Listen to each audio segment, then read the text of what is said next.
ನಮಸ್ಕಾರ. ಜೀನಿ ನ್ಯೂಸ್ ವೀಕ್ಷಕರಿಗೆ ಸ್ವಾಗತ. ಭಾರತೀಯ ಮಹಿಳಾ ಕ್ರಿಕೆಟ್ ತಂಡದ ಆಲ್ರೌಂಡರ್ ಆಗಿ ಗುರುತಿಸಿಕೊಂಡಿರುವ ದೀಪ್ತಿ ಶರ್ಮಾ ಇತ್ತೀಚಿನ ವರ್ಷಗಳಲ್ಲಿ ತಮ್ಮ ಅದ್ಭುತ ಪ್ರದರ್ಶನದ ಮೂಲಕ ಅಂತಾರಾಷ್ಟ್ರೀಯ ಟಿ20 ಕ್ರಿಕೆಟ್ನಲ್ಲಿಯೂ ಸಹ ಹೊಸ ದಾಖಲೆ ನಿರ್ಮಿಸಿದ್ದಾರೆ. ಬ್ಯಾಟಿಂಗ್ ಮತ್ತು ಬೌಲಿಂಗ್ ಎರಡರಲ್ಲಿಯೂ ಮ್ಯಾಚ್ ವಿನ್ನರ್ ಆಗಿ ಹೊರಹೊಮ್ಮಿರುವ ದೀಪ್ತಿ ವಿಶ್ವ ಕ್ರಿಕೆಟ್ ಕಂಡ ಶ್ರೇಷ್ಠ ಆಟಗಾರ್ತಿಯರ ಸಾಲಿಗೆ ಸೇರಿದ್ದಾರೆ.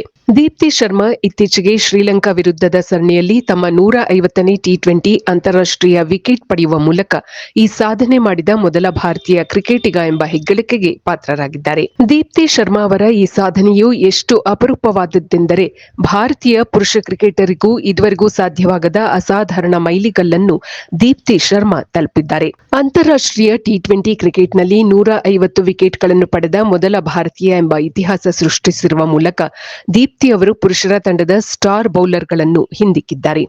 ಭಾರತದ ಪರ ಪುರುಷರ ಟಿ20 ಕ್ರಿಕೆಟ್ನಲ್ಲಿ ಅತಿ ಹೆಚ್ಚು ವಿಕೆಟ್ ಪಡೆದಿರುವ ಚಹಾಲ್ ಅವರ ಸಾಧನೆಗಿಂತಲೂ ದೀಪ್ತಿ ಅವರ ವಿಕೆಟ್ಗಳ ಸಂಖ್ಯೆ ಹೆಚ್ಚಿದೆ. ಡಿಸೆಂಬರ್ 2025ರಲ್ಲಿ ಬಿಡುಗಡೆಯಾದ ಐಸಿಸಿ ಮಹಿಳಾ ಟಿ20 ಬೌಲಿಂಗ್ ಶ್ರೇಯಾಂಕದಲ್ಲಿ ದೀಪ್ತಿ ಶರ್ಮಾ ನಂಬರ್ 1 ಬೌಲರ್ ಆಗಿದ್ದಾರೆ. ಆಸ್ಟ್ರೇಲಿಯಾದ ಅನಾಬೆಲಾ ಸದರ್ಲ್ಯಾಂಡ್ ಅವರನ್ನು ಹಿಂದಿಕ್ಕಿ ಅವರು ಈ ಶಿಖರ ಏರಿದ್ದಾರೆ. ಇದು ಈ ದಿನದ ಸುದ್ದಿಗಳು. ನಿರಂತರ ಸುದ್ದಿಗಳಿಗಾಗಿ ವೀಕ್ಷಿಸುತ್ತಿರಿ ಜೀನಿ ನ್ಯೂಸ್. ನಮಸ್ಕಾರ.